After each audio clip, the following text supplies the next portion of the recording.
Welcome to Armchair Expert, Experts on Expert.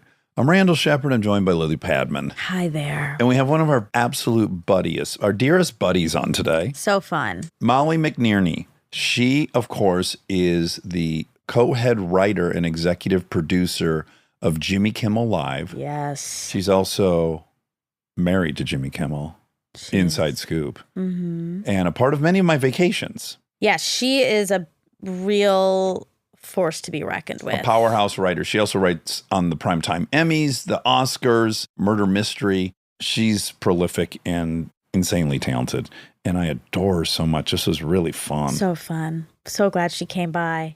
All right, please enjoy Molly McNearney. He's an armchair expert. He's an armchair expert. He's an armchair expert.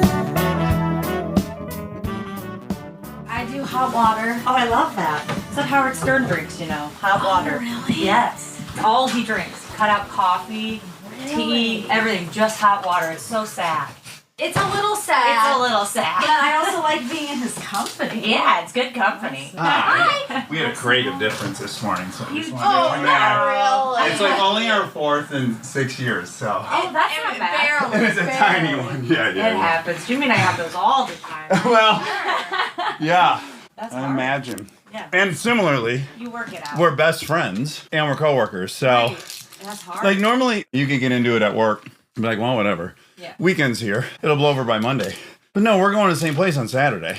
Yeah, right. You know, like, Yeah, it's got to be figured so, out. and maybe it's good because it's like, it has to be addressed. So, in that way, maybe it's good. But also, In some It's ways tricky. it's good, but In some ways it's bad. Over to the mic, because yeah. yeah. This is what the fucking creative difference is about. Right. Funny enough. Oh, good. I'm excited. Excited to be in the middle of it. did you get everything you want to drink? You want a You coffee know what? or I anything? have water, actually. You got one right They there. offered Well, it to I'll me. try to get you Oh, started. thank you. Perfect. Let us know if you want us to heat it up. Oh, yeah. I was just telling her that Howard Stern just drinks hot water. That's all he drinks. Like Oh, me. really? Yeah. He deprives himself of flavor. You know, we just were interviewing somebody, and they had worked with Howard. I think they took his on-air persona a little seriously. Mind you, certainly she worked with him longer than I've hung out with him. But I was like, you know, I think he's very mindful of not alienating his audience and that they know he's got $500 million. So the only way he can right-size that is he has to be miserable everywhere he goes. Interesting. On air, right? Because I'll hear these reports of even vacations he's been on with you. He's like, and then I had to go to bed and this sucked. And I'm like, I've been with him. There's no way that was the case. He was probably happy as a clam. And then I think like it must be a strategy to never be too unrelatable. I think there's truth to that. I also think he is kind of miserable.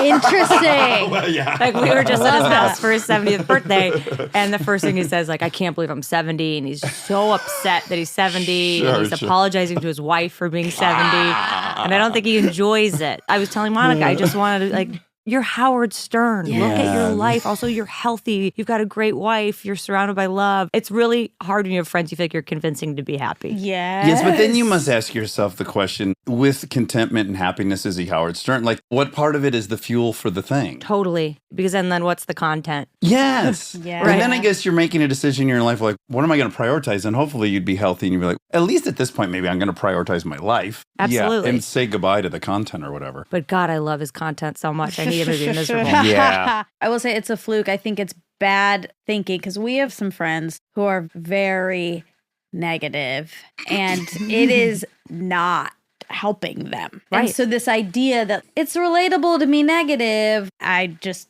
want to put a big X through that. We have our... I got mad the other day about it. You did. Every time you text, if 99% of the time you're going Yeah. to hear something negative, I can handle that up to a certain extent, but I do snap after a while. Sure. And then, Good, I think. I think it's healthy to snap at that. Minimally, it makes you not want to reach out. Yeah, of right. course. What do you think is one of the negative things you use to motivate yourself? Because I have a bevy of them. I never think I'm doing enough. I'm never doing enough for my career. I'm never doing enough for my children. I'm never doing enough for me. And I constantly am telling myself that. The most bonded I've felt to Lincoln yet was we were laying in bed the other day and we were talking about like embarrassing moments. And she loves hearing my embarrassing moments. She's like, give me another one. What's another thing? And then so I was like, well, what's some of yours? And she's like, oh, well, I farted at school and blah, blah, blah. And then I this and that. And I was great. And I go, okay. And then when you do that, do you ever say anything to yourself in your head? And she goes, oh my God, Dad, I say the meanest stuff to myself. Oh, And I'm like, I do too. What do you say? And like, instead of telling her not to do it, I was just like, I want to hear what your racket is. And I'm like, here's mine. And both of us had really inappropriate words one shouldn't say it out loud To yourself. to ourselves. That's so sad. But also so great that you can ask her that and she can tell you that. I know. Yeah, it felt just really bonding. Like, we're similar. Yeah. I beat myself up pretty good, but then I'm really good at helping other people not beat themselves up. I'm always telling my friends, you're a terrible friend to yourself. Why would you speak about yourself that way? I can see it with everyone else. When it comes to me, no. Giving advice you need yourself. Exactly. I'm Yeah. really good at that. I'm so excited that you're here. Are I'm you so nervous? I am nervous. I'm not You nervous. don't seem it. No, I'm really excited to be here. As you know, I'm such a fan of this podcast and such a fan of both of you. It really is hard for us to believe. is. And I It's say that insane. sincerely. It's not full modesty. It's hard to believe people that you know and are close with And respect. enormously would really be listening. Yeah, no, I listen regularly. I love all of you. And I feel like I need to just get this out at the beginning because I think Okay. this will help me be less nervous. Dax intimidates me. Yeah. Wait, starting when? Okay, so Dax has been in my life for, I think, 13 years. The whole ride. Yeah, I've been with Jimmy for 13 years. I knew Kristen before you. We were friends and would go on these girls' dinners and love her. For some reason, Dax intimidates me.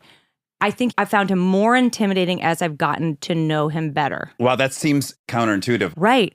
I feel, and this is going to sound douchey. I don't mean it to sound douchey, but I'm using these in context to compliment you. I'm not starstruck by people. I just came from Howard Stern's home. I've had Oprah over for dinner. I've had Diane Sawyer in my home. Rihanna in your bed. Yeah, Rihanna's been in my bed. I've had an intimate dinner with Paul McCartney. I've gone to the White House. None of those things scare me. You intimidate me. I find that, as you might imagine, almost impossible to believe.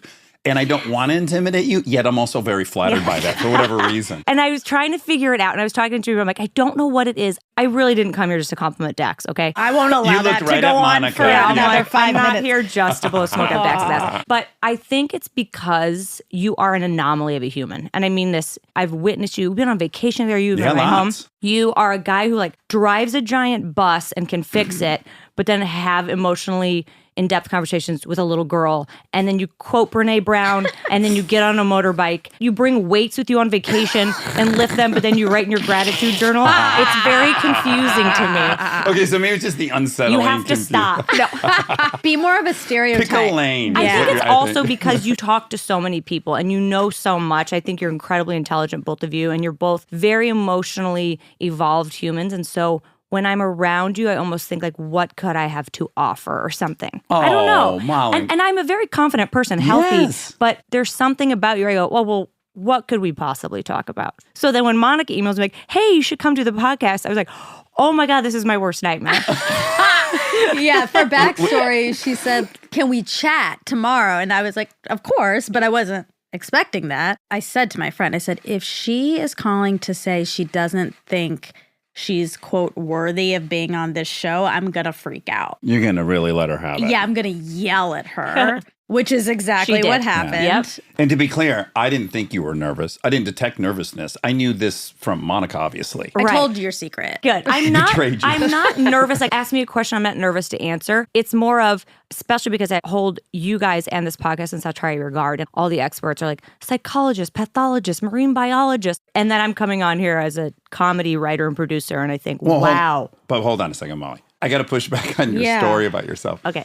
There have been, since you and I were alive, I'm guessing, but probably 7 late night talk shows that have run for more than 5 years. Yes, Is that sounds about right. Mm-hmm. accurate? Or maybe even less? You are a head writer of one of those. You're in a group of like literally 20 people. If I interview a TV writer who's run a 1-hour drama, they're one of several hundred. True. That's and I very have true. done that. Noah Hawley was here the other day. Love. He's doing something more that's Boring. dime a dozen than what you're doing. Well, thank you. And how I'll take about the this? compliment. Because we both love Letterman. Yes. And revere it. And I know as a kid you revered Carson. Imagine how excited you would be to talk to the head writer of Johnny Carson and ask, what was that ride like? What was happening behind the scenes what were the personalities and the ego dynamics and all the, like, you would be dying to hear all that, right? Completely. You're In fact, absolutely I think right. you know the Letterman writer, don't you? I kind of know all the writers on the late night shows and have a lot of respect for all of them. In your world, is there one that you're like, oh, that person was... Well, I have a lot of respect for Meryl Marco and what she did at Letterman. I think she's exceptional. But I have truly respect for any comedy writer who can succeed. I think comedy traditionally, and now that we're producing the Oscars in particular, I think comedy isn't taken as seriously as drama. And I think it's just as hard, if not harder, to make someone Way laugh. harder. Just It's to way make them harder. cry. There's no tricks. We can't add the perfect song or the perfect push-in to get the emotion we want. Completely. I have such a respect for comedy writers. And I'm very grateful for all the ones who came before me, especially the women. Seeing Tina Fey and Amy Poehler the other night on the Emmys, I was losing my mind because I feel like those women paved the way for a lot of women. I'm inspired by them as a man and have been from the get. And Yeah. they're still so good. That was the thing. They're still the best. They really are. I didn't want them to go away. I know. So keep them up there. Don't you think the X factor with them as well is it's like, A, they are great performers. They are also incredible writers, both of them. But I think that what trumps all that is that, at least seemingly, they have a total rejection of worrying about whether men are going to approve. They seem isolated in the way that Taylor Swift does. Yeah. They seem like they created their own orb of matriarchy in a way that just like screams power. It has from the get-go. And yet they remain very approachable and relatable, especially then as they became mothers, using that in their comedy and then the movies they produced. I have such respect for them. Well, here's a question. So as all these people have cycled through the show, and again, to your point, you've had all these different people in your house and on your vacations, but beyond that, you've been there for what now, 15 years? How long have you been I there? started there midway through season 1, 20 years ago, as the assistant to the executive producer. Okay, so 20 years, let's say 200 shows a year, 2 guests a night, that's 400 times 20. I don't know what that is. You've seen several thousand actors come through. Yes. Do you find that you're more intimidated around the women? No, Like, do you do well around Tina and Amy? I do. It's weird. I'm not that intimidated by that many people. Right. Just you. Just the one.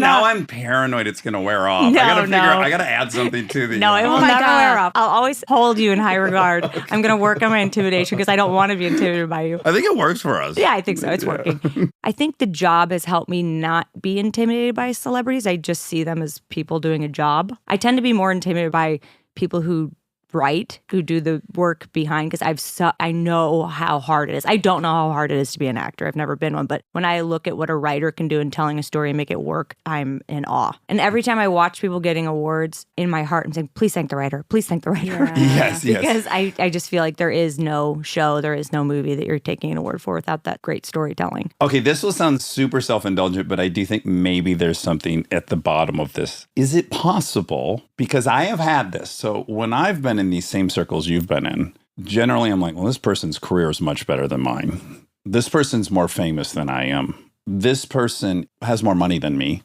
I'm now looking in my head, I'm like, but I can fix cars. I'll go to like something I know I can do that helps bolster my confidence in that situation. So is it possible, and again, this is incredibly self-indulgent, but is it that generally when you're interacting with these people, you have like a moral core, Yes, right? I do. That you go, yeah, but I'm a real person and I know it. And these people have a little bit floated off into the ether. Definitely. And then when you meet me, you're like, this dude's still kind of in the dirt. Yes. Could that maybe be what's happening? No, 100%. No. No, I think he might be right. Because it is. It's like you feel like a family member to me. When I watch the way you and Kristen raise your children, I admire you guys so much. Those kids have a lot, but don't know it. And they come to your house and I fed them multiple times and they just get up, do their dishes. My kids are looking at your kids like, oh shit, we should be doing that. They're fucking up our whole Yeah, system. right. But there is a real humility in you and Kristen and your kids and the way you do things. And so you're right. Maybe that's confusing to me. Let's go to Missouri. Okay. Okay. 1978? Yes. Okay. I've met your parents and I've met your sister. By the way, shout out to Kelly. She's the best. I am so lucky. I have the greatest sister ever. What a party. You guys could be like the characters in a coming of age thing. Yes. What are mom and dad like? What is home life like? Where are you? Rural, city, suburb? Suburbs of St. Louis, mid to low income family. Grew up going to Catholic schools, kindergarten through senior of high school. Wore a uniform, super conservative Catholic upbringing. No boys in my high school, which I loved, and I credit to this day for the confidence I had to be in a mostly male-dominated writer's room. Interesting, because you hadn't developed any of the bad habits. I didn't care what boys thought about me, and I think I really cared about the girls at my school thinking I was nice and funny and talented, and I ran for student council and won those elections, and that's all I cared about was female approval. You and Monica, to me, have some very shared qualities. Ooh, that's flattering. Well, you both should be flattered. You're both dynamic. You're a bit type A and pretty on it. Are you a Virgo? I'm a Pisces. She's a virgin. I was a virgin until 24. No. Oh, yeah. Oh, That's my the other part of goodness. my upbringing. Wow. Yeah. That is a crossover. Oh, yeah. I had no idea. Oh, I was dry humping well through college, denim on denim. Because you weren't supposed to. I thought it was bad. You're supposed to save it for marriage. I also thought alcohol was bad. I didn't drink till I was 20 years old. Wow. I would drive all my friends around high school. They would all be drunk in my mom's minivan, and I would drive them. I didn't judge what they were doing, but I was never going to participate in it. My dad was sober for 30 years. Well, he's no longer sober, but he was sober for about 30 years. Wait, is it working for him? Because I have a fantasy that at like 70, I can start banging beers. It kind of is. And Yeah. weirdly, Jimmy encourages it in our Oh, home. God. I had never seen my dad. The last time I saw my dad drink, I was in second grade. And then he came out to visit me and Jimmy. And he's like, I'd like to have a beer. I thought he was kidding. Right. And then Jimmy looked at me like, what do we do? And I said, Dad, you're sober. And he's like, no, I drink a beer every now and then now. And he did. And I never saw him get drunk. And Jimmy's like, I don't think he was ever an alcoholic. I'm like, oh, you would know. I've just learned of this through my therapist, that there are many people who have had long-term sobriety and then in their older life have. That's an anthem in AA. That's supposed to not exist. So Okay. I've just kind of been... Interesting. Monica's a terrified. Yeah, like maybe you can try it at 75. We see Don't where dip this is your going. toe in the No, ice. no. Next week, he's like, I'm turning 50 soon, so I Right. should try it No, again. I'm not building a case for myself to do it. I'm just saying that I was kind of given a singular view of how it works. It's been pointed out to me that some people do. Okay, well, it might be working for my dad. I don't know. I grew up, he was sober. He would read from the AA book at night. So he went to meetings? Yes, I went to Al-Anon as a kid. Oh, my God. Wow. Oh, yeah. So you remember when he was not sober? I remember witnessing him drunk when I was in first or second grade.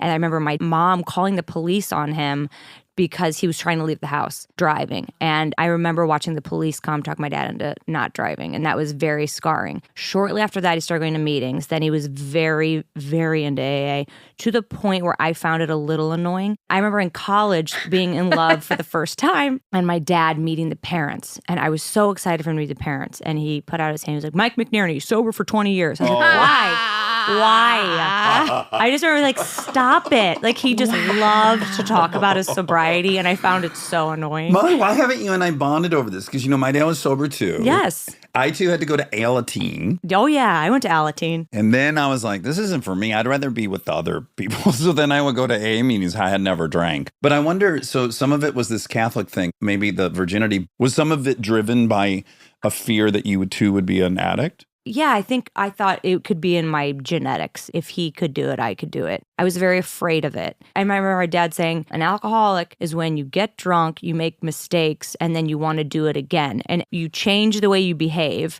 so dramatically that you're not yourself anymore. And I was very afraid of doing that. My very first drink was in college. It was a Raspberry Stolian 7 that my brother bought me. We both went to University of Kansas. And I drank it. And then a couple hours later, I was feeling a little warm. Sure. And then it was at that moment I realized it was my dad's birthday. Oh. It was March 9th. And I was like, wait, I just got drunk for the first time on dad's birthday. And then I didn't drink again for like 3 months. You I felt thought, shame? Yeah, I'm heading down that thing. So you were really susceptible to feeling bad and beating Yes, yourself up. Very. Where do you think that comes from? Is it genetic? I would say it's my upbringing. My dad scared me so much. Alcohol and sex. Oh God, my parents both would try to talk to me about sex all the time. They went to drive me to college. Now keep in mind, I'm still a virgin going to college. Driving from St. Louis to University of Kansas. My dad is driving. My mom is behind in the U-Haul. My dad says to me, now, Molly, I'd like to talk to you about boys and sex in college. And I'm rolling my eyes. And he said, boys are going to try to get sex from you and save it for someone you love and save it for marriage if you can. I was like, of course. We pull over now bathroom break, switch drivers. My mom's driving with me. And she says, Molly, you're going to college. I want to talk to you about sex. Oh, You got to geez. be kidding me. I have to hear this twice. I already heard this song. Yeah, I already heard it. So I think it came from guilt.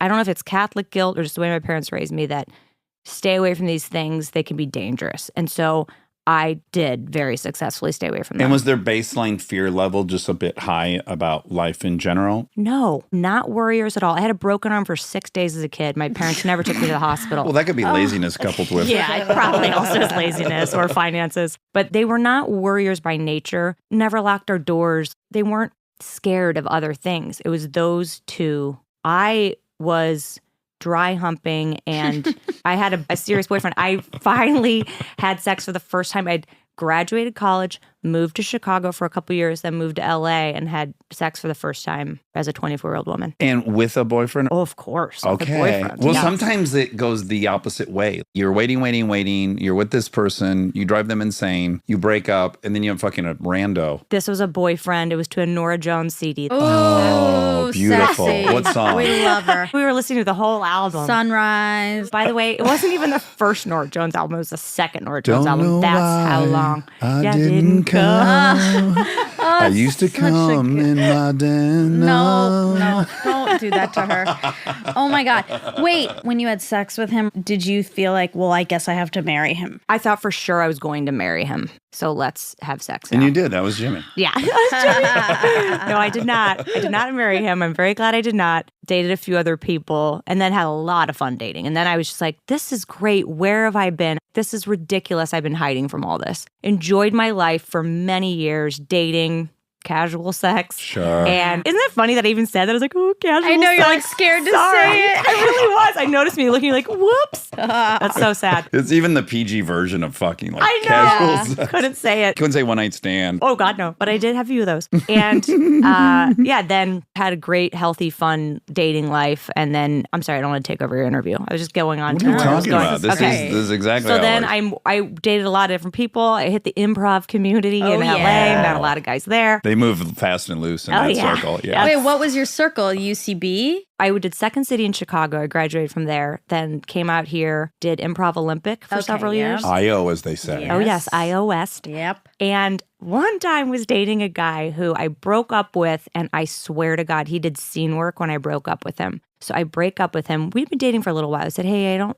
really see this working. I'm really sorry. And then he put up his hands like a window, like he couldn't hear me. What? Yeah. And then said like, knock, knock. And like Oh, rolled the gross. window down. I said, Oh. what'd you say? And then I started to break up with him again and he rolled the window up. no, I swear to God. I don't know if he's a genius or psychotic. No, What? maybe a little of both. That's the cringiest thing I've ever heard. Breaking up with an improviser and he's doing scene work.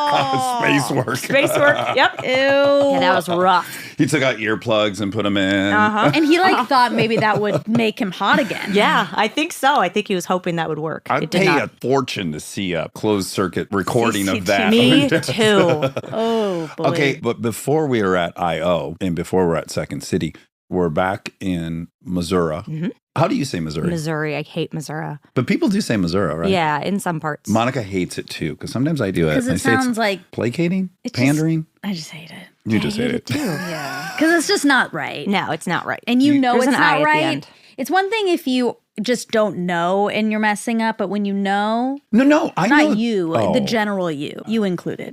Okay, the ambiguous you, the informal you. Yeah. Do you say Appalachia or Appalachia? Appalachia. But see, don't you think when they tell you how they want you to say it, like we said Oregon growing up in Michigan, but then I learned it's Oregon. Everyone in Michigan says Oregon, the Oregon Trail. How do you say the state Las Vegas is in? Oh, Nevada. Is that correct or incorrect? Yeah, that's correct. According to Jimmy. I've said Nevada and Jimmy, yeah. And now every time I say it, I think of the word dad and I'm like, Nevada, because he has corrected me so many Sure, times. it's hugely important. Very, very. Okay, so one question of mine was answered, which is, my hunch was you were popular because you're a social butterfly. You're also very assertive. I was popular. I was nice. I remember the boys in grade school saying I was the nicest girl in the class. And I took that as an insult a little bit. You Even should. then. Yeah, I was like, oh, that's just, you don't want to touch me. You know what I mean? Like, oh, you're the nicest girl in the class. It's not the girl you're trying to get with. Not that I wanted to because I was terrified, but I wanted to be seen as anything but nice. And then in high school, I was funny. And then in college, I feel like boys started actually looking at me in a sexual way. Did you have any class clown in you? Or were you pretty well behaved Rule in class? follower. You know, I like did an impression of the gym coach in front of the school. I had my little funny moments, but I was a very much rule follower, good student. And you went to Kansas State? What do you call it? Dare Kansas you. City? KU, Lawrence, Kansas. I'm so sorry. Totally different. Okay. That's where Eric Stone Street went, K-State. Yeah. Oh, really? Fun fact. Kansas University, KU. She And doesn't understand when you mess up colleges, it can hurt. I know. Yes, of course. Sometimes it can But really the hurt. reason I was confused, and I blame Kansas, the city. Kansas City's in Missouri, and it's in Kansas. It's so confusing. So I just went, well, she's from Missouri. She went to Kansas. That has to be fucking, I don't know. I was That at makes University of sense. Kansas in Lawrence, 4 hours outside of St. Louis. Journalism major because they had one of the best journalism programs in the country. Yeah, so you were going to be Diane Sawyer. All I wanted to be was Diane Sawyer. What When a I was bombshell. a kid, oh, what a bombshell. When I was a kid, I wanted to be Diane Sawyer. I used to go around my neighborhood with a camcorder and pretend, and I'd be like, I'm Diane Sawyer. And I'd give like reports on the neighborhood. And now cut to 30 years later or something, I'm dating Jimmy at the time. We're at his house, and he says, Diane Sawyer's coming over for dinner. And I my couldn't God. believe it. I answered the door. I said, hi, can I get you something to drink? And I'll never forget, she was, do you have a bathtub full of vodka? Oh, I was in love. Oh my God. She You was know, as a everything daughter you of an wanted. alcoholic, it's all I wanted. So, but then I really wanted to be a journalism major. That's all I wanted to do. To me, the dream job would be working for like KSDK, I think it was, in St. Louis, NBC local news. That's all I could ever ask for. By the way, you would have worked for Kristen's father. Oh my gosh. Do you know this? He was a news director That's in right. St. Louis and maybe even that channel. Oh, I should have done it all differently. I do an internship in St. Louis at this local news channel. I shadow this woman all day. I cannot for the life of me remember her name. I could look it up. She's a blonde woman. I go out on a couple shoots with her. I'm in the van all day. I'm like, wow, this is a dream. This is all I want. This is going to be my future. Day ends. I follow her back to her dressing room. I said, thank you so much for letting me shadow you. This was the best day of my life. I have so much respect for everything you do. And she goes, you don't want this job. And I thought she was kidding. And she said, no, this is the worst job ever. She said, you want to get all dressed up and read a teleprompter all day? That's what you want for your life? I'm like, yes, maybe. I don't know. I thought I did. And then I changed my career path that next semester. I said, forget it. I'm going to do advertising and I'm going to write creative. And then my dream job was to work for like Leo Burnett and write a Coke commercial. But you know what's so interesting is at first glance, I'm like, what a terrible thing for that woman to do. And then I go, well, I'm really glad she did that. These things that you think would be implicitly right or wrong are not. You just end up somewhere and you're either delighted you did or you didn't. But weirdly, I'm grateful that you were so accepting of her advice. I am grateful I was. I'm very impressionable. I will get a bad haircut anytime. Because if I go in and someone goes, you should have bangs, I'm like, well, they know more than I do. And so I'll have bangs now. I trust if people are an expert in their industry, then they definitely know more. This woman had been doing this. She looked at me and said, don't do it. Similarly, on the opposite way, when I was in third grade, a teacher said to me, you're a really good writer. You're going to be a writer. And I believed it. What was that teacher's name? Let's shout them out. That was Mrs. Cooper. God bless her. Best teacher ever. And she went to my parents and said, your daughter's a good writer and she's going to be a good writer. And that's all it took was someone telling me that. Mine was Larry LeClaire, 7th grade. Oh, I love Larry. Oh. What did he tell you? You're an incredible writer. I'm going to put this thing you wrote in our annual, they put out a magazine, you know, like a shitty, Monica seen it. It's paper. It was it's Xeroxed. It was like the Muir or whatever the fuck it was called. And he put one of my stories in it. And I think from that moment on, I was like, oh, I can build an identity around this. But didn't a he writer. also put you in the math? That was Mr. Wood.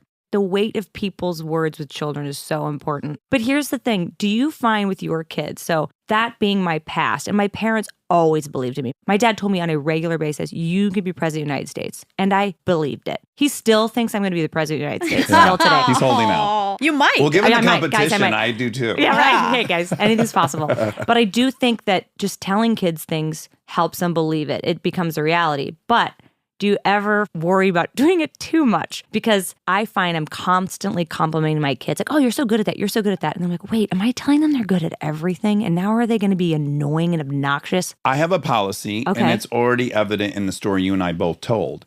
You already wrote something that your third grade teacher read. I had written something Larry LeClaire read. I think a lot of people tell their kids you're great at shit they haven't even demonstrated they're good at. So I think it's like you have to provide them with an opportunity to demonstrate that they're great at something. And then when they are, I think you lay it on thick. Good. I think it also depends. A compliment from a non-parent for me meant so much more. Any compliment from a parent, I just didn't even hear. Isn't that sad though? As a parent, it's hard. Yeah, as a parent, I'm like, I know her better than anyone. Yeah. My compliment should mean something. Feels good And to I'm- me because I'm not a parent and I can just hand out compliments.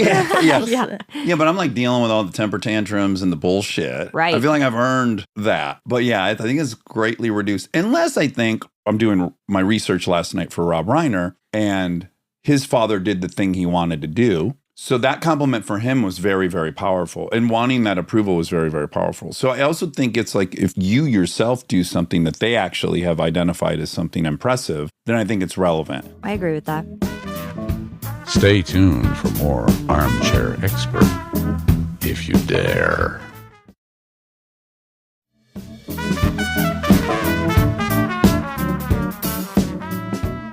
So you switch, you decide you're going to be in marketing, which funny enough, we just interviewed Lil Dicky, I love Little Dave. Dicky. Dave Bird. That is one of the best shows ever. I'm so excited for Monica. She hasn't haven't watched watched Oh, it. I'm so jealous you get to watch all that. It's fantastic. I'd give anything to erase my memory and do it all Me over too. That again. and Breaking Bad, take me back. Take me back. But he was working similar to you as well. He's like, well, marketing's creative and safe. Completely. Because when you're a kid in St. Louis, you don't know that's a possibility. I remember when I was, I'd say about my daughter's age, like 8, 9 years old, and I'd pretend to do commercials. Like my mom would make me cereal, and then I would pour the cereal in the bowl, and I'd hold it up and pretend, and I'd do little commercials.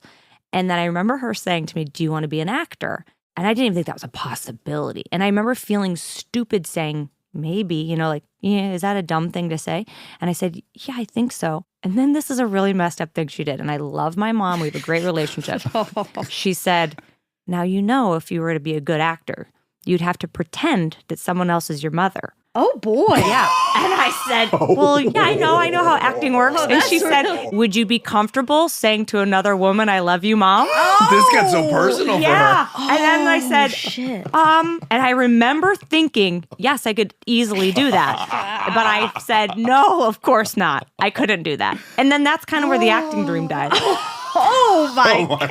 I You've love been that. diverted in so many directions So in your many life. directions. You I could have been love so many that. things. Yeah, a lot of people talking me out of stuff, talking me out of my dreams. But I agree with you. In a suburb of Detroit in Michigan, weirdly, I thought it was more probable I could be the president than an actor. Absolutely. There's a path you take. It's Yeah. kind of laid out. And I think kids need to see and know local stories. I'm really grateful John Hamm is from St. Louis because people now know, oh, maybe it's possible for me. And Ellie Kemper's from St. Louis. Nellie's from St. Louis. Molly's from St. Louis. Molly's from St. Yeah. Louis. But I think it's important that we celebrate the local stories so kids see themselves. I remember I loved Johnny Carson so much and I watched it every night. It never even occurred to me people were writing that. I thought You say that's so just a your guy. mother too still refuses to accept that Jimmy's not just coming up with everything? Oh, yes. It's like, oh, he was so great. That thing he said and that thing he did. I'm like, yeah, I know, I wrote it.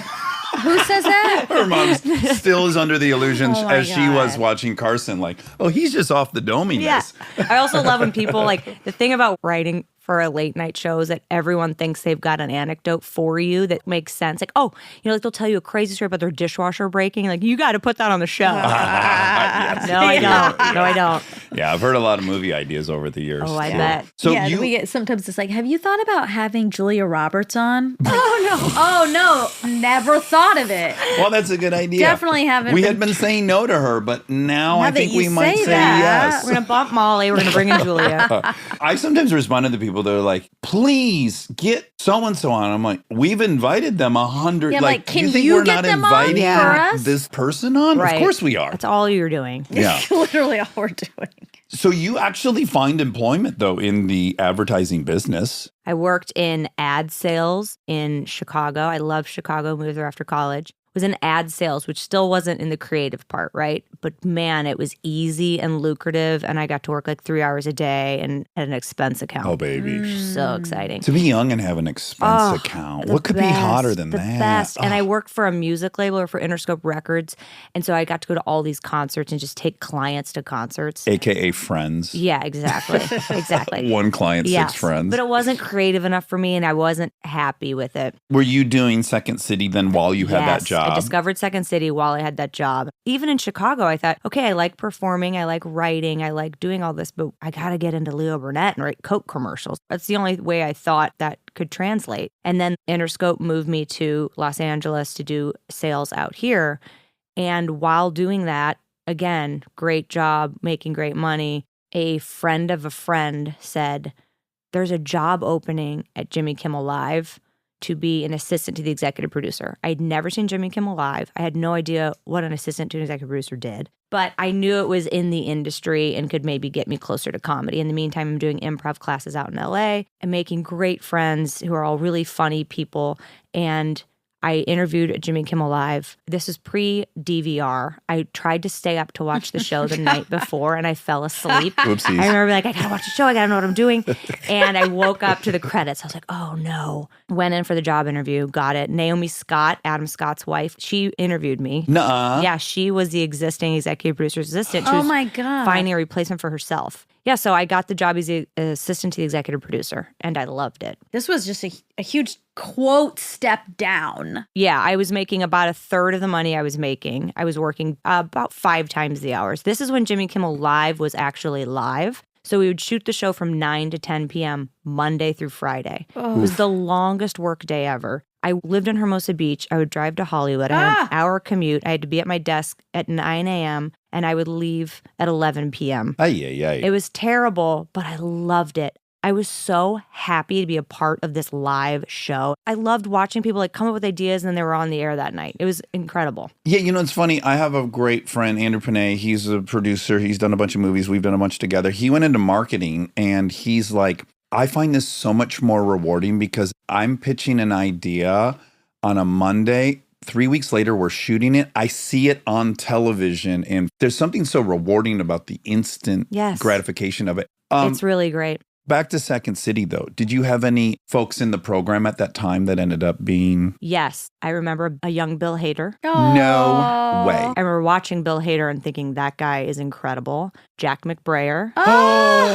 Sweet Jack McBrayer. I watched some of these guys at IO West and thought like they have something special, I hope. And I remember thinking, I bet I could try to get them on Jimmy Kimmel Live. I used to take a lot of improvisers and put them in bits. There's so many great comedy actors who've come out of improv, as you know. Don't you love, because I have that with the Groundlings. I was in the program with so many people for years, and then I watched them pop up at different times. And there's something that feels so special about being connected to it in the most beautiful and sincere way, which is when you've seen the innocent beginning and it pays off. You've been in bad scenes with these people. Yes, or you've seen yes. them tank and then you watch them grow. It's fantastic. I find that community very encouraging, the improv community. It is, yeah. It's such a shared experience. Like Yeah. you all live or you all die together. Yeah. Okay, great. This is one of my questions about the mechanics and how the sausage of the show is made. I wonder with you in the writer's room and how you guys all work, how are you policing yourself or evaluating if it's esoteric and inside and for each other or if it's for America? That's a great question. And I will say it's difficult if we have a writer or someone on the staff in a bit. So like a lot of times we'll cast people at the show and stuff and it gets a huge laugh at rehearsal. And we have to say, is that just because we all know Becky? Yeah. Or is that because that's actually funny? So I find it's probably better to cast people and things that are not within the walls because I think we look at it a little more objectively. But in terms of the way the process works, do you want to hear like how it goes? Yeah. Okay. So around 5 o'clock in the morning, one guy wakes up, a writer assistant, and he combs the internet for what the stories of the day are. Those are in our inbox. They go to a head writer and we then edit them. So by 7 a.m. every day, all of our 19 writers have an email that says, here are the top stories of the day that we're going to focus our monologue on. You're not limited to those. Please don't be. Like we prefer if someone goes, I've got this interesting observation about something that's not in the daily news. But primarily our monologue is based on what has happened today, what people are talking about at home. We have a 8:50 a.m. deadline. So you read all these headlines and stories, and then you write a couple pages of jokes and bit ideas. So bit ideas are the things that are like fake commercials or a man on the street bit, a pre-tape with a celebrity. Jimmy gets about 50 pages by 9:30 a.m. How many staff writers are doing this? 19. The 5 a.m. person. Shout out to Nick. Yeah, What big up, Nick? shout out. Big That's a props. job. How many stories does he give before it gets whittled down? He'll give about 11 to 12 stories. We narrow it down to about 6 to 8 stories, I would say. Okay, great. So the 19 writers get 6 to 8 stories. Then they write 2 pages on that. And now Jimmy gets a thick 50-page document. He whittles it down to about 5 pages. That's sent to us by 10 a.m. So now we have a pretty clear understanding of what our monologue's going to be. Then we all start writing more jokes. So we'll say, like, here are the topics. Here are the ones we still need better jokes on. This bit could use some work. This is what I love about late night television. You can be in your bed in your pajamas writing a bit, and then you get an email, and by 10 a.m. you've got a director, a producer, a graphics guy. You're making wardrobe choices. You're piecing this thing together. Oh, the pace is so you're awesome. You're writing it. You're rewriting it. You're having the head writers punch up on it. Then Jimmy always does a punch up, and then you shoot it, you edit it. You are oftentimes racing it to air. Our show's at 4:30. By the time you've been assigned to, you're going to do this bit, it's 10 a.m. And hopefully it gets approved and it's ready for air by 4 p.m. So it's been filmed, edited, everything, Cast, scored. everything. Yes. Yeah. It is a What a rush. pace. It's incredible. It's insane. It's interesting though, because the victory of getting that is so great. But if it tanks, it hurts. Because you work so You work fucking so hard. hard. You set your whole day. You haven't eaten. You're like, did I even drink water today? But the other side of it is that those failures are very short-lived because time to go tomorrow. Got to do it again. And I will say it's changed significantly late night, at least for us in the last few years, because I think of the 24-hour news cycle. Things are moving so quickly. And particularly when Trump was president, he would say something outlandish at 3 p.m. Oftentimes, we scrapped our monologue and rewrote it entirely. A couple instances were like January 6th. I remember watching that go down. We had already written that 9 a.m. deadline had already happened, right? Yeah. So all the January 6th stuff was unfolding later in the day. We're piecing this monologue together and we just said, hold on, just stop because this whole thing is about to change. And then we're rewriting the whole thing and getting it to air several hours later. Same with Charlottesville when he said the very fine people on both sides. That happened, I think, around 2 or 3 in the afternoon. We just ripped up the monologue and started over. So there's a lot of other people are determining how you work that day. Yeah. Things that they say, things they do. Then you have days that are too dark and too depressing. There's been a school shooting and that's all anyone's talking about in the news. Like, what are we supposed to be talking about for 15 minutes tonight? We wrestle with this a little bit. Is it insane to not acknowledge something versus is it our job to acknowledge that thing? I think it's very hard. And I find that a lot of times I think, how are we not talking about this thing right now? But if you talk about everything, nothing matters anymore. I think you have to find the things that are really meaningful for you. Particularly for Jimmy and I, it was after our son was born. We can get into that next. I know, I'm sorry, I'm thinking like a producer. I'm like, how's this going to end? When our son was born with a heart condition, that became very important to us, healthcare for children and healthcare for everyone. And that happened to be going on while the Affordable Care Act was on the chopping block. We used our voice there. We've used it for universal gun laws. We've used it a little for women's reproductive rights. But if you take on every cause, it just dilutes it. 1,000%. You really have to pick your battles. I'd imagine, too, you also have to remind yourself what you do. I fall back on, I credit Stern in many ways to being brave and not talking about Trump and getting a lot of heat for not doing so. And having the position of like, you can hear about Trump anywhere. Everywhere. You deserve a break from Trump. That's what this show is. I have that opinion a lot about this show, which is I'm trying to talk about trauma in your childhood. That's my mission. Ezra Klein's mission is to tell you about Israel. I think that's one of the reasons I'm drawn to your podcast is because it is an escape from that. We need a fucking break. Absolutely. So yeah, you guys are really like walking this precarious tightrope of you do topical stuff. Right. The goal of late night, the monologue, is for a host to feel like it's like you're talking to a friend about the day and what happened today. When Trump is dominating the news cycle, that's all that's being ingested all day. And then our job is to talk about the stuff that's being talked about, but it is just like a never-ending cycle. The other element for us is, Jimmy always says, I don't want to normalize the behaviors of things going on right now. Both sides. So it's like if people are leaning towards dictatorship or leaning towards everyone needs to be canceled or whatever, yeah. like we can't normalize these behaviors. And so If we are not talking about these things, then they just become part of our life. It's just all seeping in slowly. I appreciate that because it's actually quite misleading. The tail has been wagging the dog in that those two viewpoints you just illustrated are really 5% marginal viewpoints that somehow drive the entire narrative of all the mainstream. And so, yeah, you do have some, I think, obligation to not be reporting on what the 4% of the country actually thinks about. It's hard to know, though. It's hard to delineate. It is really hard.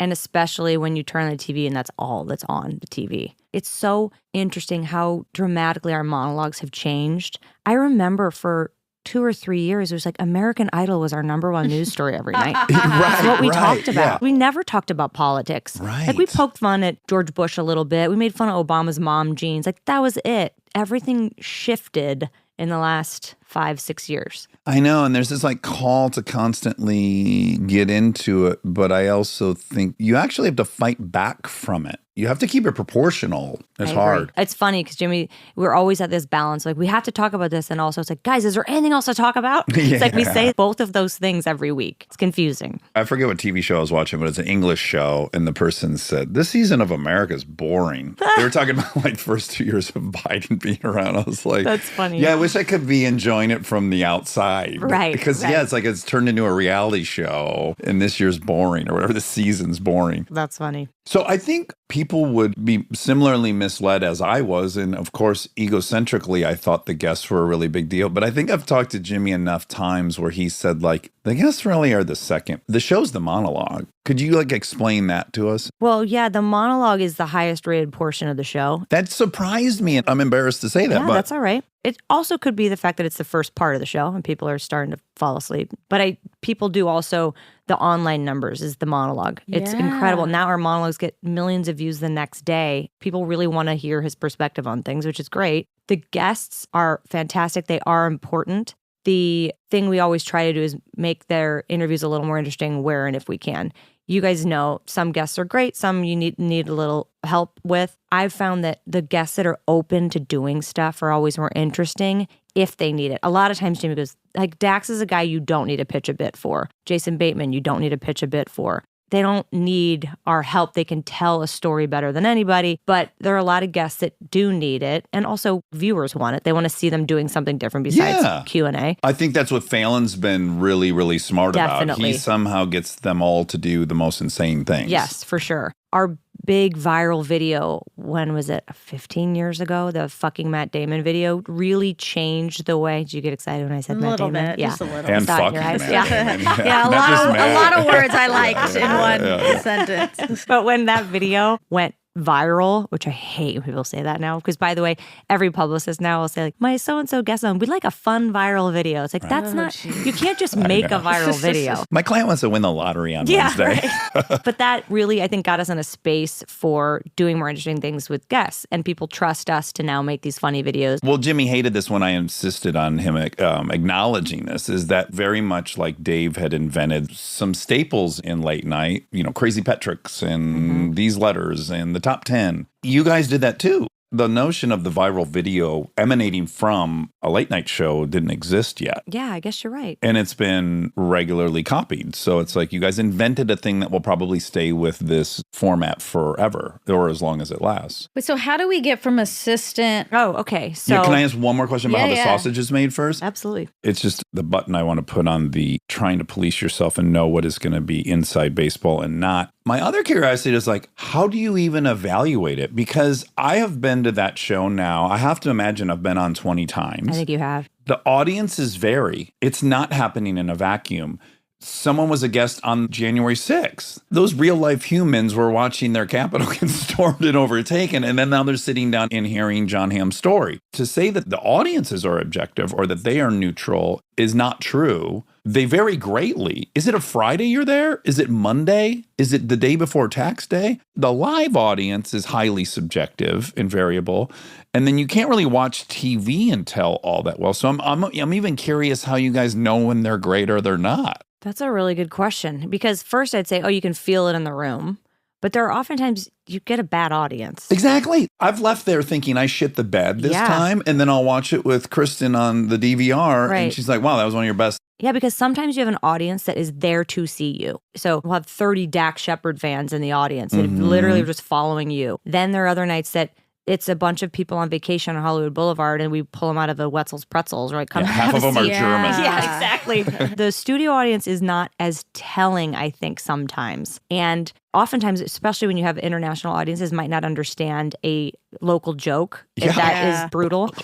I hate to say the internet kind of is the judge, but I do think when things do well online. Because you can track the views. That seems like a very good barometer. Right. And, with our bits we love, we're like, no one's watching this online. Like, you separate them out. It's like, no one's watching that one. And then you're surprised sometimes at the one people are drawn to. And so you try to repeat those more. It's a science. How are you even here today? I'm not. I'm at the doctor. I feel bad we took Well, I'm going back and forth right now between Jimmy Kimmel Live and the Oscars offices right now. I'm more now in Oscar production. I've not stepped away. I'm still at Jimmy Kimmel Live, but definitely part-time right now while I'm producing the Oscars.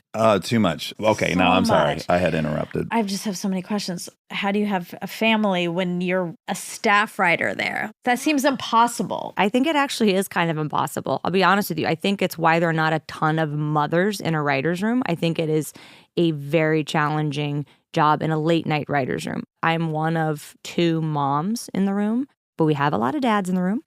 I think it's very difficult to balance it for sure. The schedule you just laid out. Then you had to squeeze this in. Now I feel really bad we invited you. I know, that's what I'm saying. Like, No, go, are you you gotta kidding? go. I'm so happy to be here. And by the way, I'm totally relaxed and I'm not nervous anymore. I just want you to know that. It is definitely a grind. Like the morning routine with kids is tough because I find myself, I'm looking at the news, but I'm also trying to pack their lunches and be present with them. And sometimes I feel like when I'm really good at my job, I'm not good at being a mom and vice versa. You need those glasses that spell our dystopian future where you're looking at all the news feeds but staring at your kids and they think you're looking at that was part of that Apple commercial. I'm like, this is a positive? Right. This seems terrible. Make eye contact. But yeah, Monica's a Okay, great question. How does one start getting coffee and then end up as the head writer? Okay, so I was executive producer's assistant. I immediately knew, I want to be in that writer's room. Steve O'Donnell was the head writer at the time. He's the guy who created the top 10 list at Letterman. Brilliant writer. He was the head writer, sweet man, also Irish, also Catholic.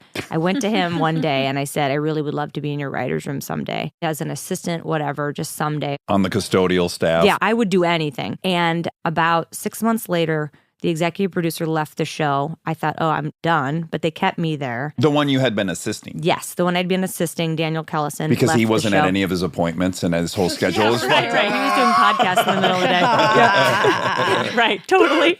So he left. Then they moved me to the segment department. The segment department are the ones that do all the interviews. They each are assigned to a guest to research and produce. Shout out Josh. He's always Josh. my guy. He's so good. He's Josh so Weintraub. fucking good. I was just thinking this morning, I was like, Josh gives me a phone call. I don't know what I'm going to talk about. And he can steer me into all these stories I didn't know. I'm like, he should have a podcast. He's great. Josh. Yeah, he's incredible. really good. I appreciate that shout out, by the way. It's nice when people appreciate the work people do. I value him like crazy because other shows, I'm like, I got to come in with about 16 stories. And I really have gotten to the point with him where it's like, all I got to do is hop on the phone with Josh and I'm going to leave with 4 or 5 stories. Yes. And that's all him. It's got to be weird for you now, though, because I would imagine you want to save your stories for your podcast. I know that a lot of actors will keep like a little notes app on their phone, like they'll keep a story in there for their late night or for their press. What do you do now? I don't ever think about, thank God, filling content on this show. When Monica and I sit down and do a fact check, I think it's Monica. what's Like on she and our- I have such a bizarre creative chemistry. Because when I do other shows without her, I do like, I got to go in with a few stories to tell. Yeah. But with Monica, I sit down and I'm like, well, until Rob turns the mics off, we could shoot the shit. Yeah, So, it feels that way as a listener, too. It just feels organic, like you're listening on someone's conversation, which is nice. yeah, so I don't really ever think about saving anything for here. And I don't worry terribly if I've said something here and I say it on your show. I'm assuming there's minimal overlap. I don't know. Maybe I'm wrong. Well, if there is, let me assure you that someone's being told that at the show. Seriously, like, there's a whole team of people that when the guest is coming on, do all the research. And then if you're up there and you're telling a story, there will be like a pinch and I'm like, he told that on the podcast. And I always feel bad. And Jimmy's like, don't. So it used to be like never a story can be repeated. Yeah. But now so many podcasts and so many places for people and social media, it's impossible. And by the way, it never looks bad to the show, in my opinion. No. It looks bad for the person who's telling the story for the 8th time Well, just in an as eighth like they don't have place. anything else to say. And in fact, we never run into trouble. It's only an asset that Monica doesn't research because she is the police about when I've gotten too esoteric with the guests, and I'm assuming people know stuff that wouldn't be known. That's like a vital role. It's imperative she doesn't do the research. Once in a blue moon, she'll ask what would be a very natural question, curiosity. And I go, ugh, I've just seen them get asked that 9 times in all these different areas, and they have a fucking answer, and I don't want to hear that answer. I love that, though. That's a good dynamic to have both of those. That's really smart. Yeah, so I don't know what the fuck we were talking about there. Oh, we were talking about... Produce it. We were talking about how I went from executive producer to now.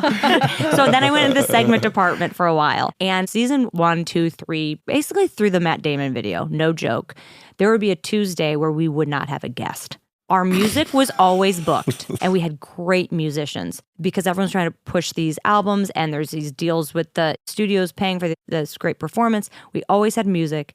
Be a Tuesday, we're like, okay, it's 3:00. We don't have a guest. So I would go over with a clipboard over to the Roosevelt Hotel to the musical guests' hotel room, and I would start interviewing them because they're like, you're going to be interviewed now. We're moving you up. So they would be the second guest spot or sometimes the lead guest spot. I would say half of my appearances on We're that like, show have hey, been like someone Tuesday fell at 3, out. 100%. Yeah. Thank you very much for your service. I started interviewing musicians and producing their segments. I remember week 1, I did 50 Cent, Carole King, and Slipknot. Whoa. Walked over there, interviewed them. Then I'd go over to Jimmy and say, here's how you're going to interview them. Here's some good stories. So I started there. I loved producing. It was great writing the guest segments, but I really wanted to be writing the comedy.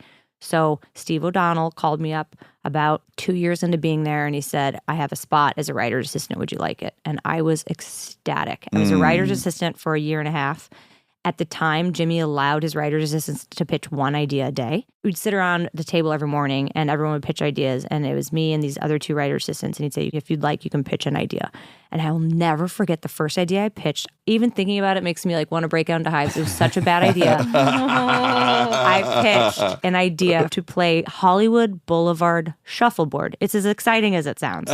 Which was that a guest and Jimmy would play shuffleboard using the Walk of Fame stars as the goal. I don't hate this, by the way. Yeah, I'll show you footage. You will. And then he picked it, and I was so excited. I was like, oh my God, I have a bit on a late night show. And then I was assigned with the director and the producer, and we talked it through. Like, so what do you see this bit? I was like, that's it. They just play shuffleboard. Have you ever seen Shuffleboard? Yeah. No, you haven't, because no one watches it. And I remember then going to the green room and watching it live on television, and it died the slowest, most brutal death.